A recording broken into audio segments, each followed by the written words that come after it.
നമ്മുടെ രാജ്യത്തെ ഏറ്റവും വലിയ പോർട്ടാണ് വിഴിഞ്ഞം പോർട്ട്. ഇത് ലോകത്തെ ഏറ്റവും വലിയ പോർട്ടുകളിൽ ഒന്നാണ്. അതിന്റെ പൂർണ്ണതയിലേക്ക് എത്താനിരിക്കുന്നു. ആ പോർട്ടിന്റെ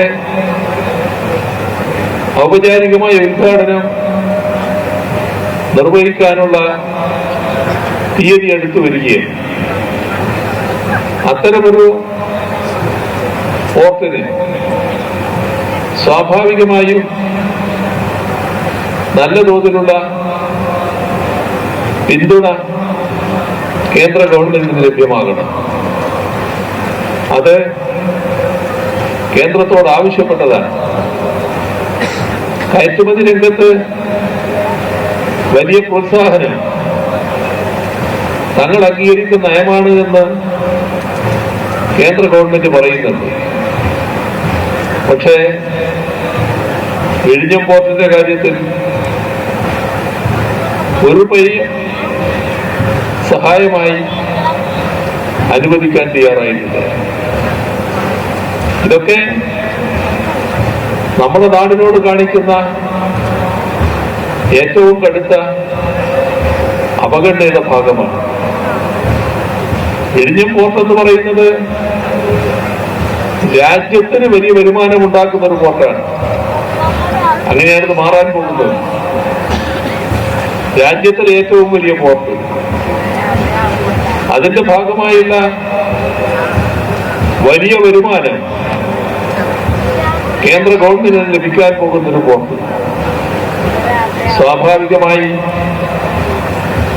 ശരിയായ ദിശാബോധമുള്ള ഒരു സർക്കാരാണെങ്കിൽ അത്തരം പോർട്ടിന് ആവശ്യമായ എല്ലാ പിന്തുണയും നൽകും.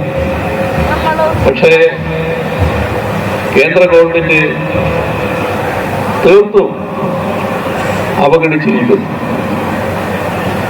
ഇവിടെ വലിയ ദുരന്തമാണ് നാം കഴിഞ്ഞ നാളുകളിൽ നേരിട്ടത്. മുണ്ടക്കൈ ചേറുമല ദുരന്തം. എല്ലാവരും അതുമായി ബന്ധപ്പെട്ട് കേരളത്തോടൊപ്പം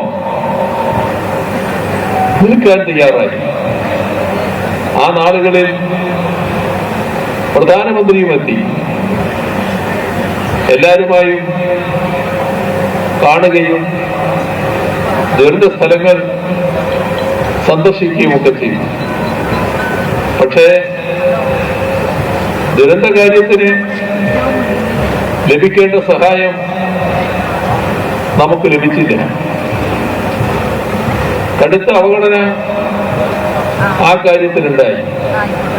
ഒരു തരത്തിലുള്ള പകപോക്കൽ. ഏതായാലും അത് ആ കാര്യത്തിൽ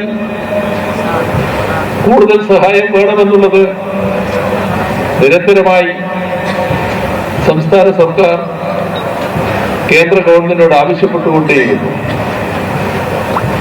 ഈ ബജറ്റ് വരുമ്പോ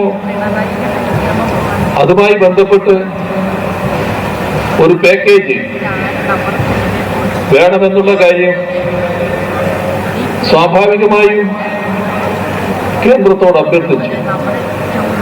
പക്ഷേ അതുമായി ബന്ധപ്പെട്ട് ഒരു പൈ നൽകാൻ തയ്യാറായില്ല. എന്താണിത്? നമ്മുടെ നാടിനോട് ഇത്ര കടുത്ത വിവേചനം കാണിക്കുന്നതിന്റെ സാങ്കത്യമെന്ത്?